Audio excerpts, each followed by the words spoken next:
At our Memorial Day barbecue, in front of 15 of our neighbors, my son accused me of eating without helping. My name is Frank Mitchell. I'm 62 years old, and I built that house with my own two hands. Every foundation, every wall, every cabinet. I worked on it all. It took me 18 months of nights and weekends after grueling 10-hour work shifts. When my son got married, I told him he could live there for as long as he wanted. What I never told him was that I never transferred the deed. The house was still mine. Always had been. So when he called me a freeloader in front of everyone, neighbors, friends, even his own kids, I quietly made a decision. I sold the house for $3.2 million. He only found out when the moving truck pulled up on a Saturday morning. If you're watching this, please subscribe and let me know where you're watching from. I'd love to hear your stories, too. This is what happens when you mistake silence for weakness and generosity for obligation. Let me take you back to where it all began. It wasn't always like this. There was a time when Derek looked at me with respect, maybe even pride. I remember when he was 7, watching me frame the walls of what would become his bedroom. He handed me each nail carefully, one by one, as serious as a heart attack, like he was performing surgery. "Dad," he said, "when I grow up, I want to build things just like you." I thought about that moment a lot in the years that followed, especially as things began to change. My wife, Sarah, passed away in 2019. Cancer. It was fast and it was cruel. Just 6 months from diagnosis to goodbye. She left me $180,000 in life insurance. I gave Derek $120,000 of it to cover his wedding. He was marrying Amanda, a smart pharmaceutical sales rep with a UC Davis degree and parents who own a vineyard in Napa. The wedding was at a resort in Carmel. Ice sculptures, live band, 200 guests. I wrote the check without hesitation. Derek never said thank you.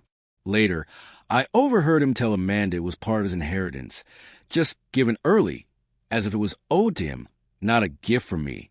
After Sarah died, I sold our home, and Derek invited me to stay with them. "Just until you get things figured out, Dad," he said. That was in 2020, 4 years ago. Looking back, I should have seen the signs sooner. But grief makes you both blind and hopeful. The first real wake-up call came at Thanksgiving 2022. Derek sat me down at the kitchen table, the same one I built and installed by hand, cherrywood with mortise and tenon joints. He slid a printed document toward me. Rental agreement was the title. My name was already filled in. "Dad," he said, "Amanda and I talked. We think you should contribute $800 a month. That's fair, right?" I did the math in my head. My Social Security check was only $1,890. My pension from the contractors' union was $650. That brought my monthly income to $2,540. After paying the rent they demanded, I'd be left with $1,740. Contribute, I repeated to myself. The word felt wrong. "You've been here for 2 years," Amanda said from the doorway. "We've been more than generous." What they failed to mention was that I mowed their 0.3-acre lawn every week.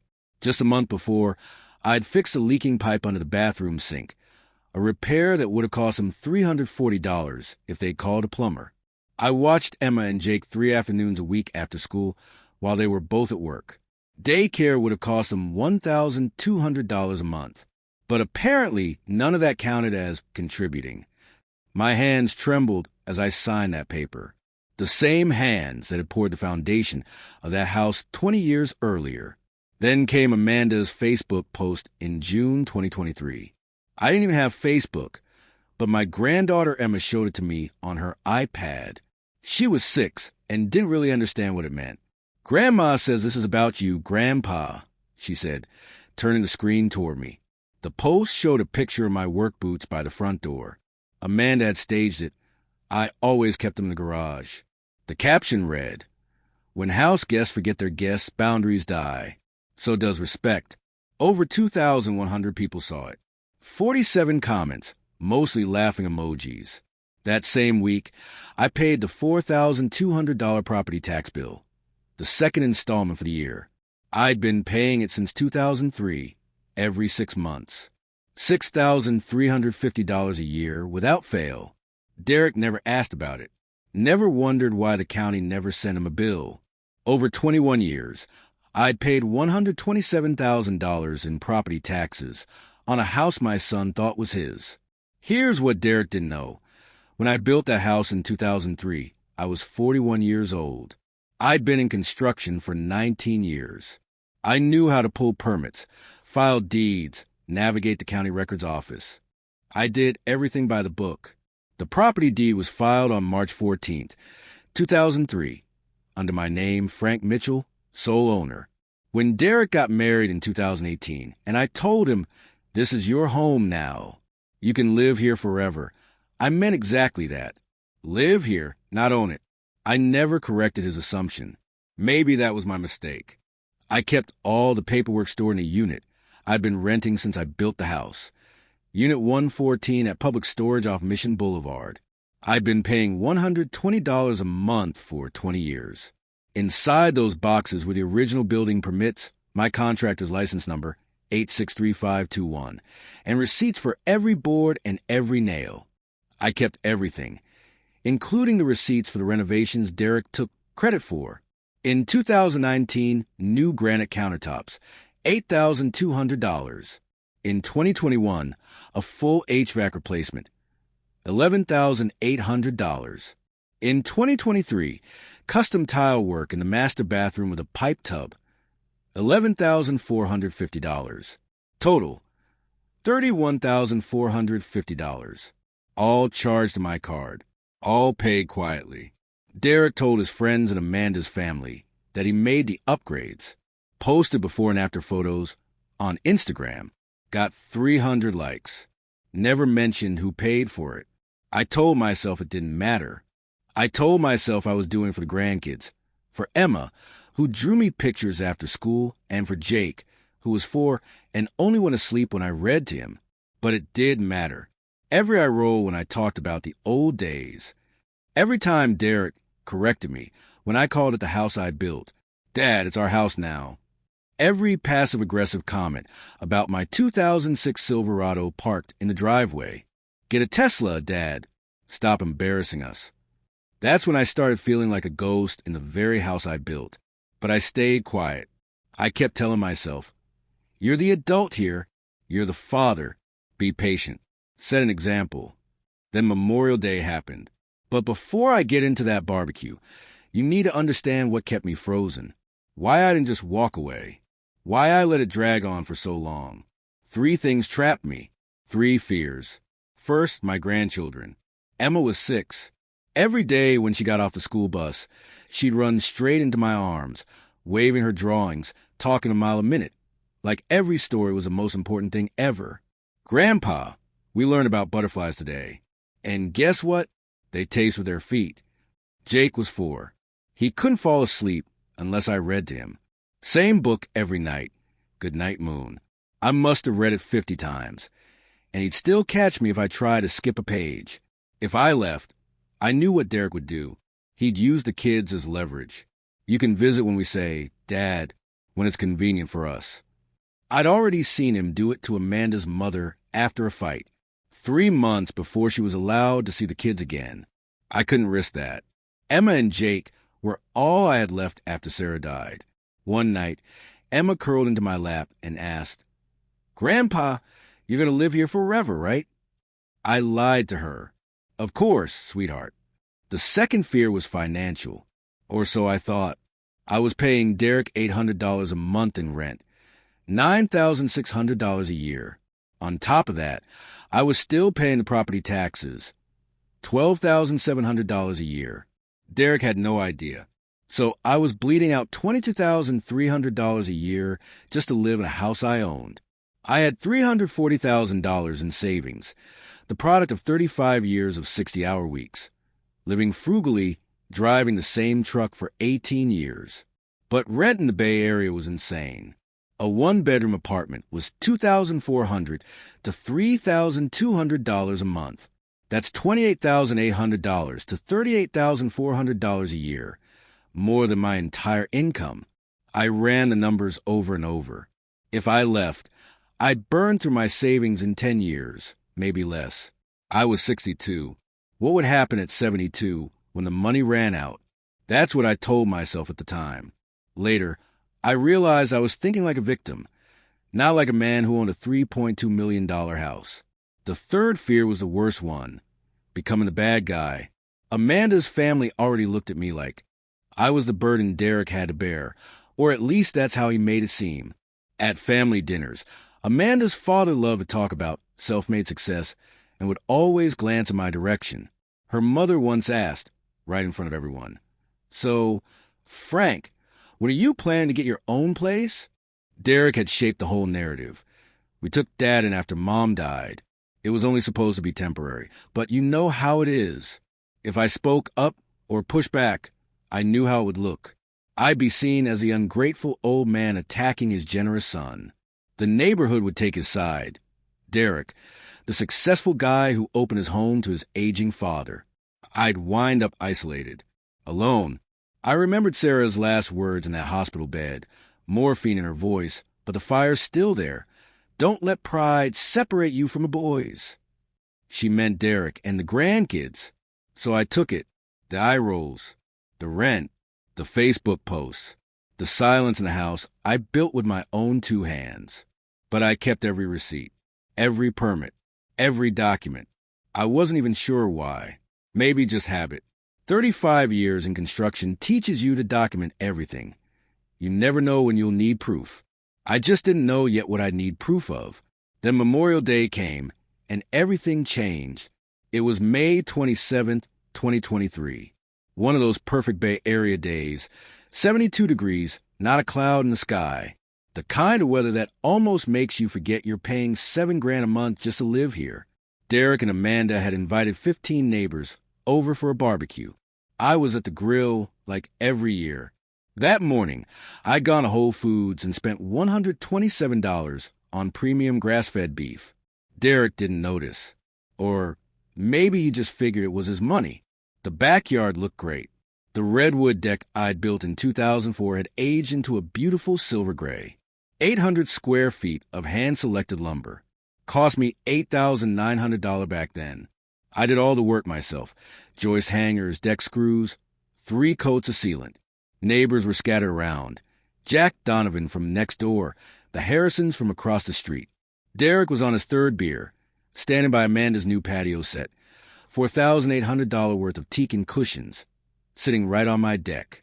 He was talking loud, bragging about stock options and his startup job, making $145,000 a year sound like $1 million. I flipped burgers and stayed quiet. Then Jack walked over. Good man, retired fire captain. He'd watched me build this place 20 years ago. Frank, Jack said, loud enough for everyone to hear, that deck still looks incredible. You built it, 20 years ago? 2004, I said. 19 years. Derek's head snapped around. Dad helped, Derek said quickly. We've done a lot since then. Amanda jumped in. We basically rebuilt everything. I stayed quiet and focused on the grill. That's when Derek decided to push it. Honestly, Dad, he said, stepping closer, when are you going to actually contribute around here? The conversations around us stopped. I could feel 15 pairs of eyes turned toward me. I mow the lawn every week, I said, keeping my voice steady. That's not a contribution. That's basic. Derek, come on, Jack started to say. No, Jack, Derek snapped, cut him off. It needs to be said. He acts like a guest. Amanda added, we never asked him to stay this long. I set the spatula down. You asked me to move in after your mother died. As a temporary thing, Dad, it's been 4 years. Where do you expect me to go? I asked. Derek's face hardened. That's not my problem to solve for you. Silence fell like a curtain. Emma started crying. She was 6. She didn't understand why her daddy was yelling at her grandpa. Jake clung to Amanda's leg, wide-eyed and scared. But Derek wasn't finished. You eat our food. You live in our house. But you don't help. 15 neighbors stood frozen, watching. I took off my apron, folded it carefully, and handed it to Derek. Finish the burgers yourself, I said.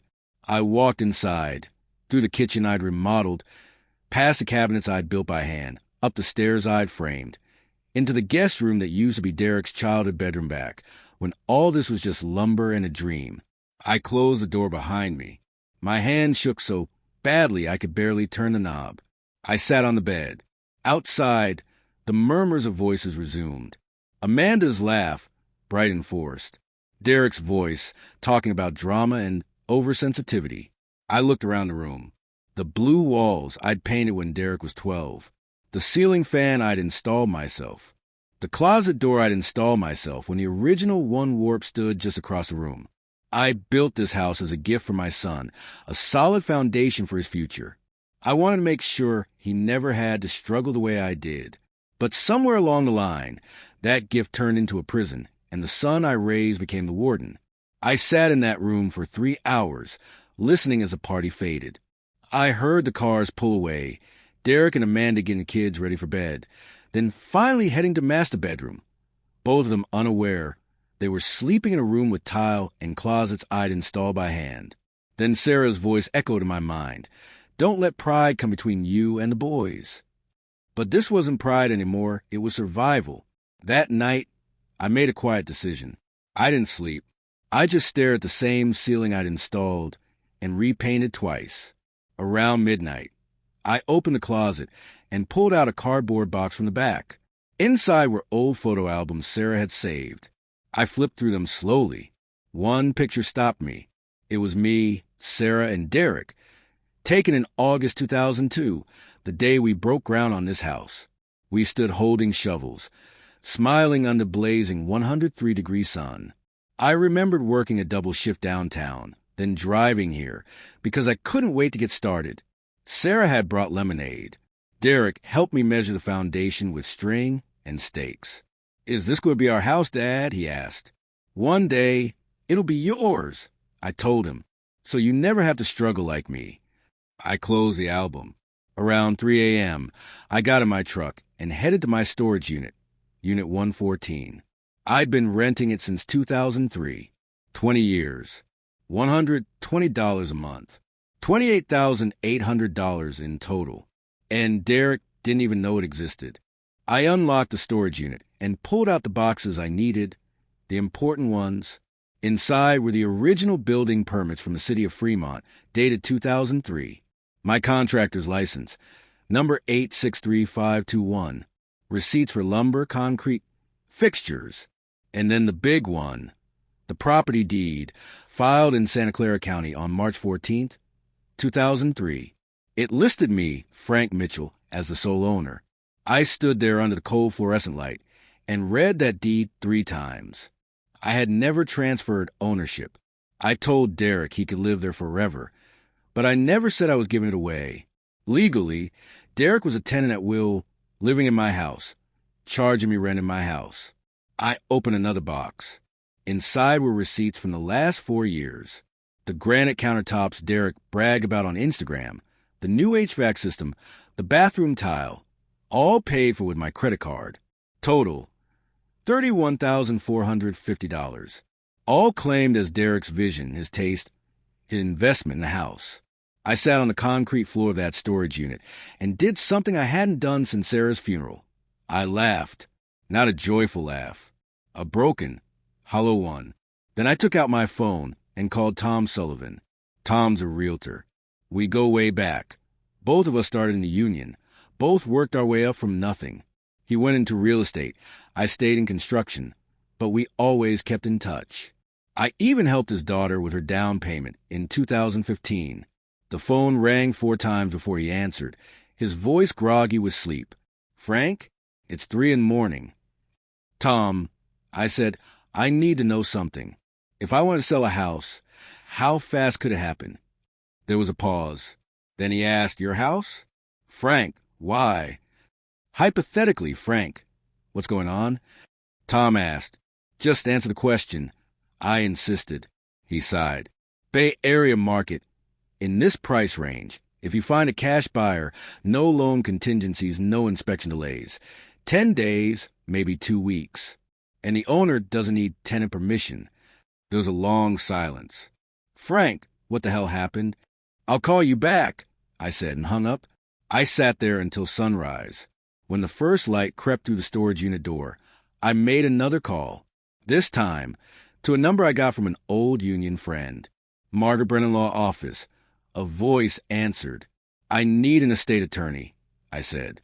"Someone who specializes in property law. May I ask what this is regarding?" I looked down at the deed, the permits, the receipts in my lap. I need to take back my house.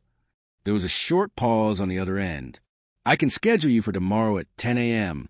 "I'll be there," I said. I drove back to the house as the neighborhood was waking up. Derek's car was already gone. He left at 7 every morning. Amanda's followed at 7:30. I walked through Quiet House, touched the door frames I'd fitted, traced the kitchen counters I'd installed. I built this place out of love. Now I was reclaiming it for survival. 2 weeks after the Memorial Day disaster, Father's Day arrived, June 18th, 2023. I woke up and checked my phone. No calls. No texts. When I went downstairs, there was no card on the table. No note. Around 9 a.m., I heard Derek and Amanda packing the kids' bags, snacks, suitcases, sunscreen. Then Emma's small voice. "Are we really going to see Grandpa Jim?" Grandpa Jim, Amanda's father, the vineyard owner in Napa. Derek walked right past me in the hallway, like I wasn't even there. "We'll be back tomorrow night," he said, without looking at me. "It's Father's Day," I said. "Yeah," Derek replied. "We're celebrating with a real father figure." Amanda didn't even try to soften the blow. She just ushered the kids out the door. I stood in the hallway, listening to the garage door rumble shut, then the sound of the car pulling away. I spent Father's Day alone, in the house I had built with my own 2 hands. I made myself a sandwich, watched the Giants play the Dodgers on TV, sat in the living room I'd framed, on the floor I'd laid, under the ceiling I'd textured. Around 4 p.m., there was a knock at the door. It was Jack Donovan, the neighbor, holding a card. I noticed Derek's car was gone. Jack said, "This is from me?" The card read, "To the best builder I know. Happy Father's Day." "He doesn't know how lucky he is, Frank," Jack added quietly. I nodded, unable to speak. After he left, I sat back down and checked my phone. That's when I saw it. Amanda had posted an Instagram story. She had 3,200 followers, one of those lifestyle influencer types. Her story showed rolling vineyard hills at sunset, wine glasses held high. The caption read, "Celebrating the real patriarch of our family, Redheart. Hashtag Father's Day, hashtag blessed. Location tag, Napa Valley." I didn't have Instagram, but I saw it the next night when they returned. Emma was scrolling through her mom's phone and showed me the photos. "Why aren't you in the picture, Grandpa?" Emma asked. Derek overheard from the next room. "Because Grandpa didn't come with us, sweetie." "Why not?" "Because we didn't invite him." Emma looked confused. Jake began to cry. He was exhausted from the trip. Amanda swept in and took them upstairs for bath time. I just sat there on the couch, feeling the walls I'd built closing in around me. Derek sat across from me, scrolling through his phone. "You didn't have to do that," I said quietly.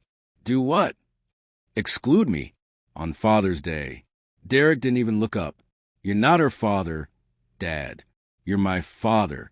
And honestly, you haven't been acting like one lately." "What does that mean?" He finally looked at me. "It means fathers provide. They lead. They don't just sit around eating someone else's food and contributing nothing." I stood up, walked to my room, and closed the door. That's when I realized this wasn't going to get better. It was only going to get worse. 2 weeks later, at the end of June, Derek sat me down again. Same kitchen table. Same self-important look on his face. "Amanda's parents want to stay here for a week in September. The whole week. They'll be using the guest room." "That's my room," I said. "It's our house, Dad. And they're family. So am I. You'll need to stay somewhere else. Just for the week. Get a hotel or something." I stared at him. "You want me to leave for a week so your in-laws can stay?" "It's not personal. We just don't have the space. This is a 4-bedroom house. The other rooms are the kids' rooms and our office. Be reasonable. Amanda walked by and overheard. Actually, Derek, we can't really afford to help out with a hotel. Frank, you'll just have to handle it, she said. Derek slid a piece of paper across the table. Airbnb listings he printed out. I found some options. Average is about $189 a night. 7 nights, so $1,400. You've got savings, right? Derek said. I looked down at the Airbnb listings, then at Derek, and finally at Amanda, who stood in the doorway with her arms crossed. I'll handle it, I said. I went upstairs and sat on the bed in the guest room, the same room that used to be Derek's, in the house I had built myself. There I made 3 phone calls. The first was to Margaret Brennan, the estate attorney I had met with back in January. The second was to Tom Sullivan, the realtor. The third was to my bank, to transfer funds into my checking account for legal fees. When I was done, I lay back on the bed and stared at the ceiling. I'd stayed quiet long enough. Let me walk you through what happened between January 2024 and June 2024. 5 months during which I moved in complete silence. January 2024.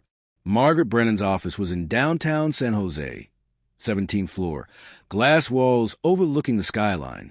I got her name from an old union buddy. She's tough, Frank, he told me. She'll give it to you straight. I brought everything with me. The deed, the permits, the receipts. I spread them across her mahogany desk like evidence in a courtroom. Margaret, 58, with silver hair pulled back and reading glasses dangling on a chain, picked up the deed first and studied it. You built this house yourself? She asked. Every wall. And this deed? I pointed. Filed March 2003. Never transferred. She skimmed the county records I'd printed, tracing the ownership line with her finger. Then she looked up over her glasses and said, slowly, Mr. Mitchell, you own this property outright. 100%. They don't know that, I said. My son thinks he owns it. You told him he could live there? Forever. But I never said I was giving it to him. Margaret sat back in her chair. Do you want to sell it? Can I do that legally? It's your house, she replied. You could sell it tomorrow. Then she ran a title search on the spot, accessing the county database. No liens, no joint owners. Just one name, Frank Mitchell. Current estimated value, $3.10 to $3.40 million. Something inside me shifted, like a lock finally turning. I want to do it quietly, I told Margaret. I don't want them stopping me before it's done. She nodded. They'll need to be notified eventually. In California, tenants must be given a 30-day eviction notice. I know, I said, but I don't want them finding out until after the sale closes. She drafted a plan. List the house as an estate sale. Target cash buyers only. Fast closing. Once the sale was finalized, we'd serve the 30-day notice. Understand, Margaret said seriously, this will destroy your relationship with your son. That's already gone, I replied. Her retainer was $4,500. I paid it from my savings that day. I almost backed out. One night, while reading Goodnight Moon to Jake, he fell asleep on my chest, his heartbeat soft and steady. Emma knocked on the door and asked me to help with her math homework. She got every problem right, but she just wanted me beside her. Grandpa, she whispered, are you sad? Why would I be sad, sweetheart? You seem sad lately. I kissed her forehead and told her I was fine. That night, I nearly called Margaret to cancel everything, until I heard Amanda in the kitchen on the phone. I wasn't trying to listen in. I was just headed downstairs for a glass of water. But her voice carried. Honestly, Jen, I cannot wait until Frank finally gets his own place. He's killing our vibe. Derek won't say it, but I will. It feels like having a roommate who never leaves. I stood there in the dark on the stairs, listening. I know, family obligation, but it's been 4 years. How long are we supposed to carry him? I went back upstairs without the water. The next morning, I called Margaret. Let's move forward. Tom Sullivan met me at the storage unit. I showed him everything, the permits, the deed, the receipts. Frank, he said, This is a $3.2 million home. Are you sure about this? I built it for my son, I replied. He doesn't want me in it. So now neither of us gets it. Tom's expression turned firm. He'd known me for 35 years. He knew I wasn't someone who made decisions like this on a whim. All right, he said. Let's burn it down. He listed the property on March 18th, 2024. Exclusive estate sale. Cash offers only. Fast closing preferred. The plan was simple. Schedule all showings on weekdays between 10 a.m. and 2 p.m. Derek was at work until 6. Amanda worked until 5. The kids were in school. The house was guaranteed to be empty. Tom worked with Jack Donovan next door. If Derek asks why people are coming by, just say you don't know. Maybe it's inspectors or assessors, he told him. The first showing brought in 6 interested parties. A Tesla executive, a couple relocating from Seattle for Google, an investor from San Francisco. They walked through my kitchen, my deck, the tile I installed with my own hands. 4 days later, a second showing for more buyers. Soon, the offers started rolling in. On March 29th, 2024, Tom called. Frank, we got one. $3.2 million, all cash. They want to close in 60 days, June 15th. Take it, I told him. Take it. Everything moved like clockwork. Inspections were scheduled during work hours. Appraisals were done when no one was home.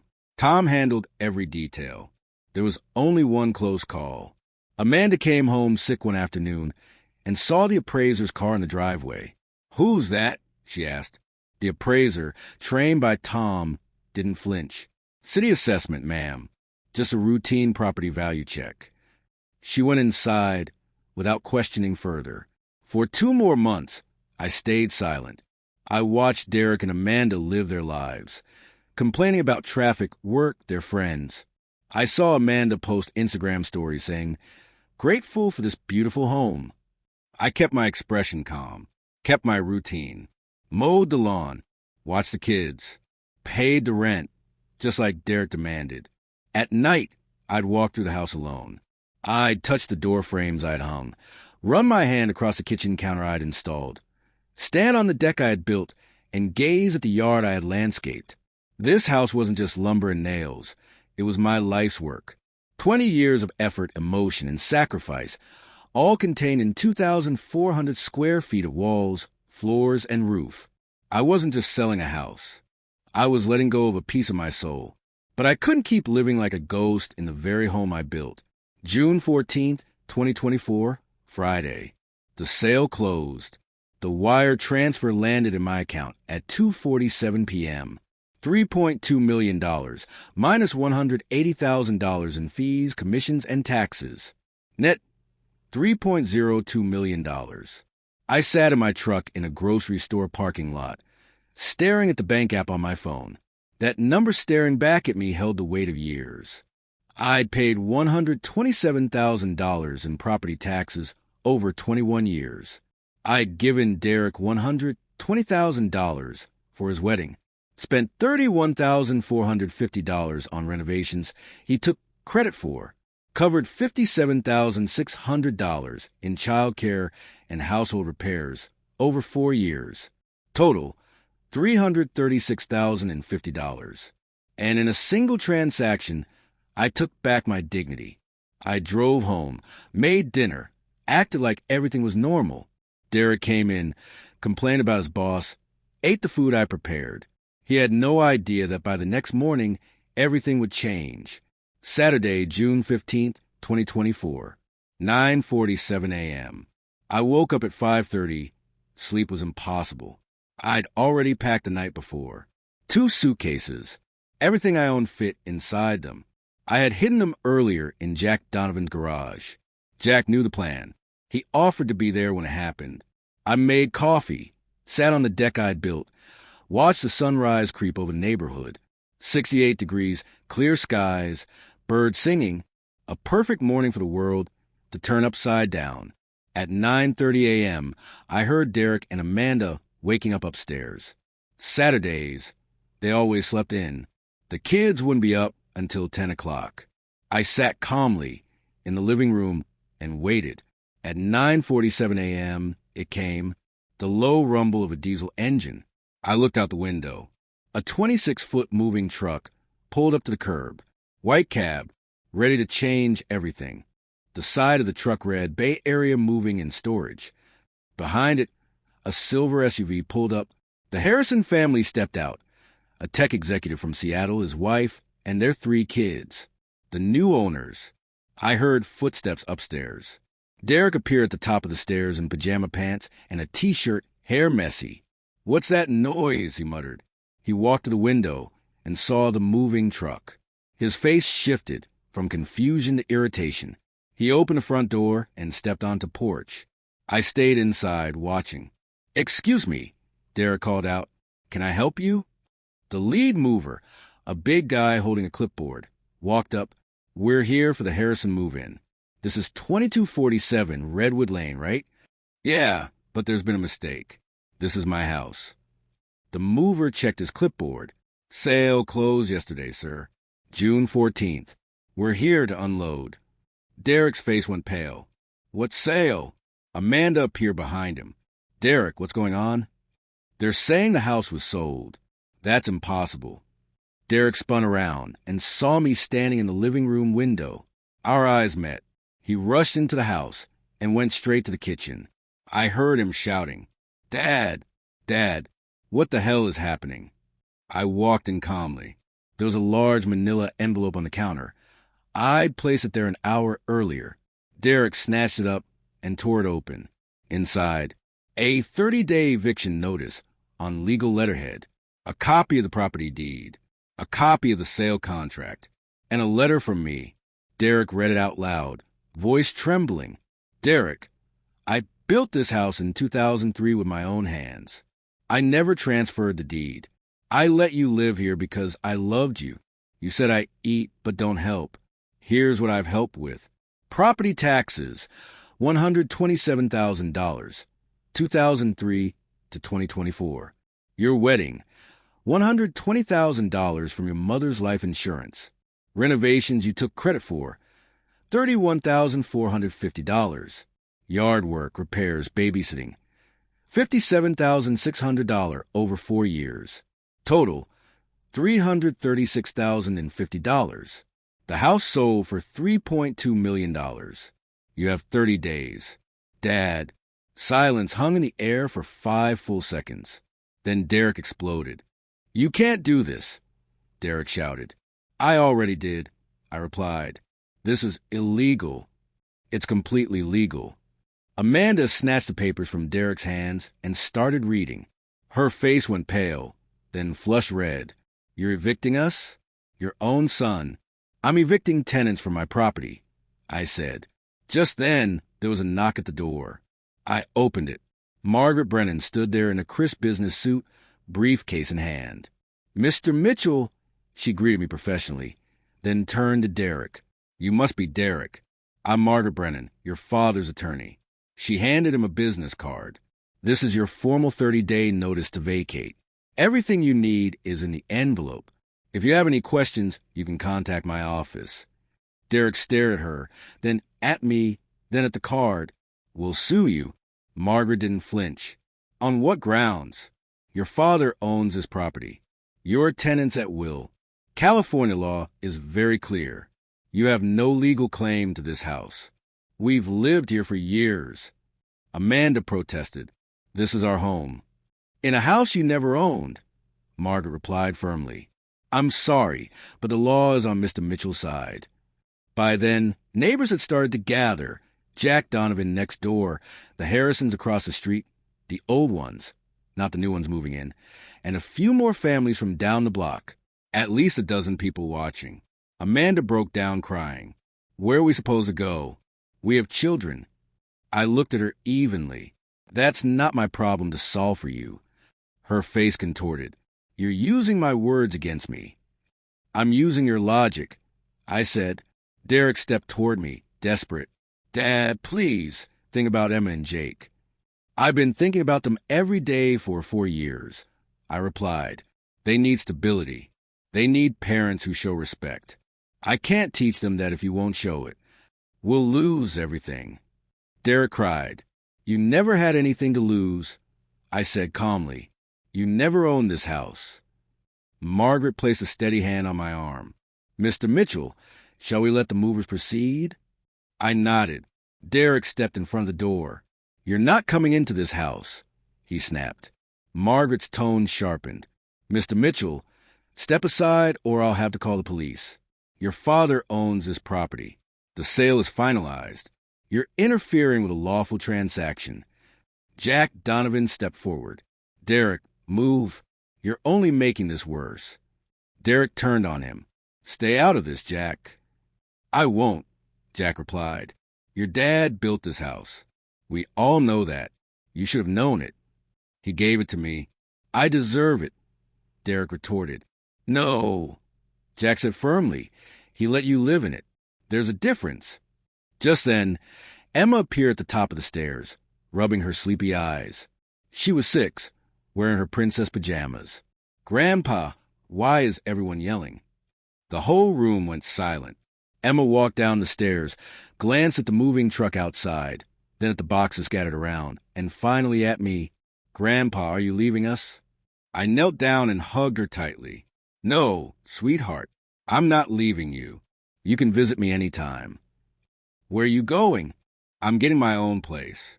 A place where you and Jake can come visit. But I like this house, she whispered. I know, baby, but sometimes things change. Derek stepped in, pulling Emma away from me. Don't talk to her. Derek, Amanda started to say. No, he snapped. He doesn't get to do this and then pretend he's the good guy. I stood up and looked at my son, really looked at him. I built you a house, I said quietly. I gave you a foundation. I thought that would be enough.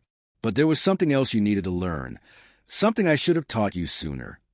What's that? He asked bitterly. That generosity isn't weakness. Silence isn't permission. And every foundation has a deed.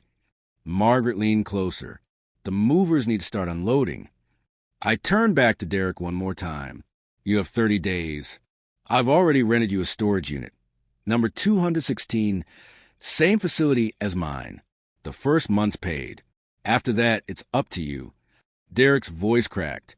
Dad, please? I love you. I can't live like a ghost in the house I built, I said.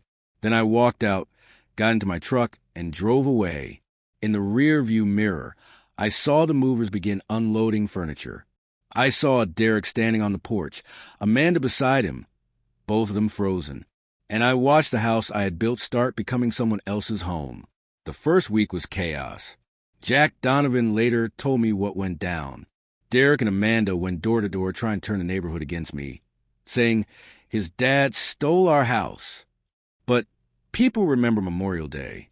They remembered Derek's words, the way he'd spoken to me. They'd seen the Facebook posts. And Jack, bless him, had the receipts. He'd watched me maintain that house for 20 years. Your dad paid the property taxes, Jack told Derek. Your dad made the repairs. Your dad built that place. We all knew it. You should have known. Then Amanda made her fatal mistake. She posted a tearful 3-minute video on Facebook from their temporary Airbnb, crying about being evicted by his dad after taking him in and giving him a home. It spread fast, 8,200 shares in 48 hours. But the comments didn't go the way she expected. Wait, he owned the house the whole time? You charge him rent to live in his house? Looks like he did contribute. You just ignored it. Disrespecting the person who built your life comes with consequences. Someone dug up the county title records and shared screenshots.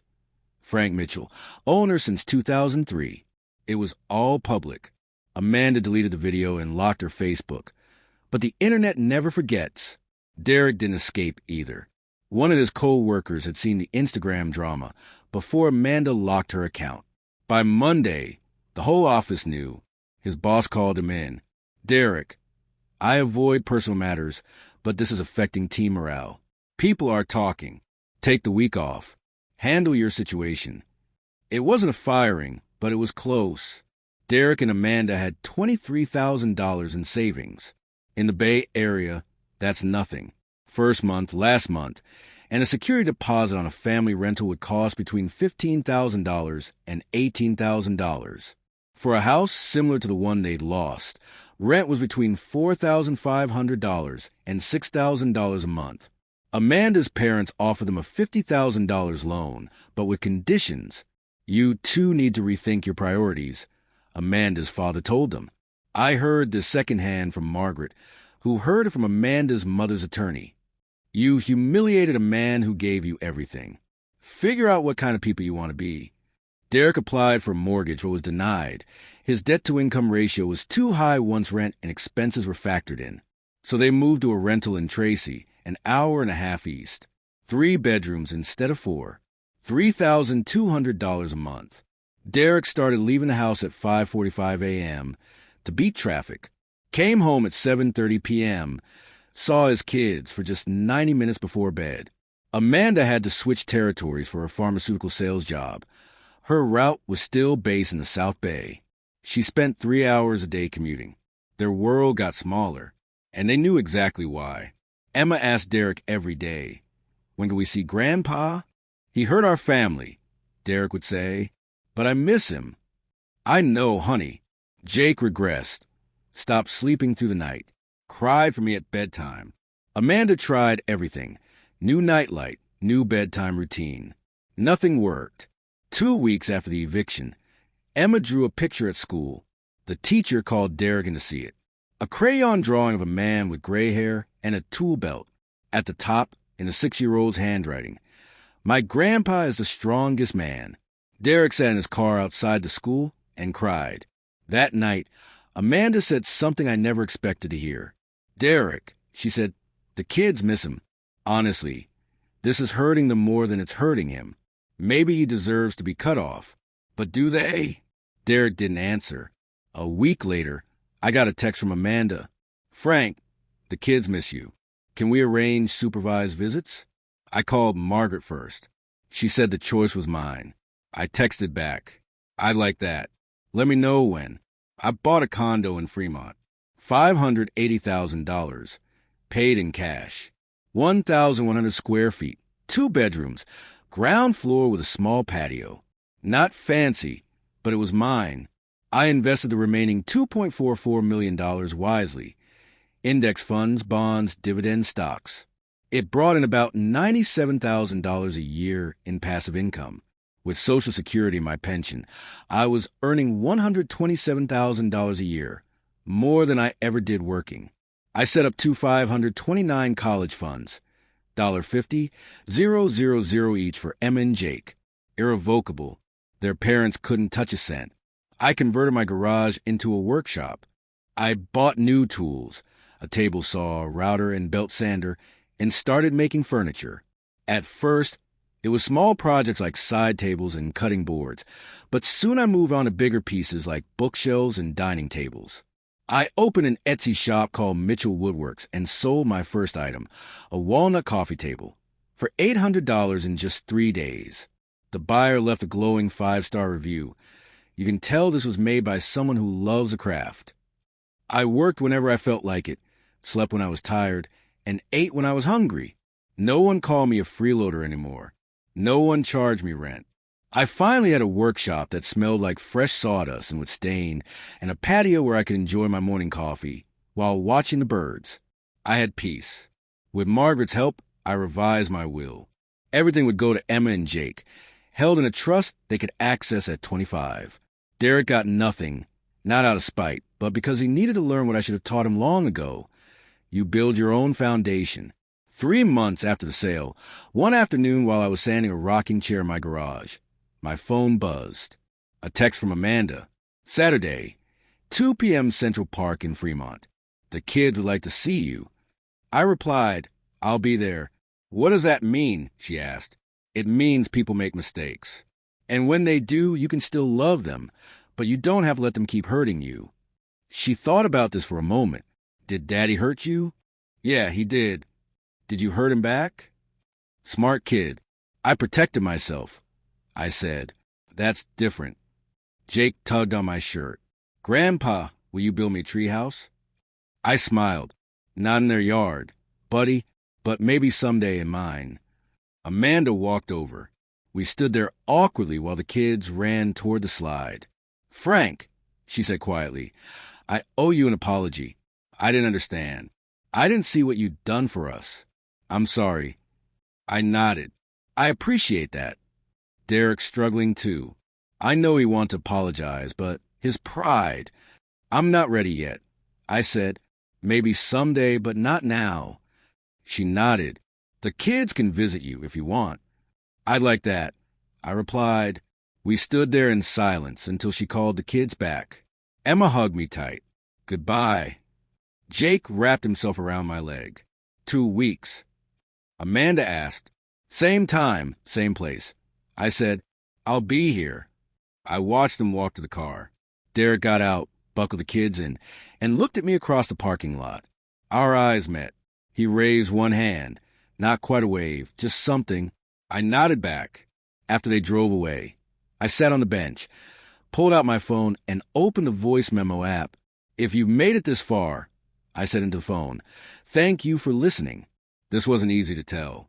People think being a provider means never saying no. That being a good father means giving until there's nothing left. But here's what I learned. I gave my son a house money time, but I didn't give him the lesson he needed most. Respect isn't something you're owed. It's something you earn by valuing others. I built a house with my own hands, every beam, every nail. But a house is a home if the people inside don't see your worth. I don't regret selling it. I regret that it took public humiliation for me to realize I deserved better. If you're watching this and you've been pouring yourself into people who give nothing back, this is your permission to stop. You are not selfish for having boundaries. You are not cold for expecting respect. Build your life. But don't let anyone convince you that shrinking yourself keeps the peace. I paused the recording, looked around to families in the park, kids laughing, life moving forward. If this story meant something to you, I continued. Leave a comment. Tell me. Have you ever had to set a boundary with family? I want to hear your story. And if you're watching from the Bay Area or anywhere, let me know where you're from. I'm curious who's listening. I stopped the recording, slipped my phone away, and drove back to my condo, to my workshop, to my new life. That night, I built a small wooden truck for Jake. Maple wood, sanded smooth, rounded edges, safe for a 4-year-old. As I worked, I thought about foundations, how they're built to last, how they need to be strong, how sometimes you have to tear them down and start over again. I was 62 years old, and for the first time in years, I was building something just for me, not for approval, not for gratitude, not out of obligation, just because I wanted to, and it felt like freedom.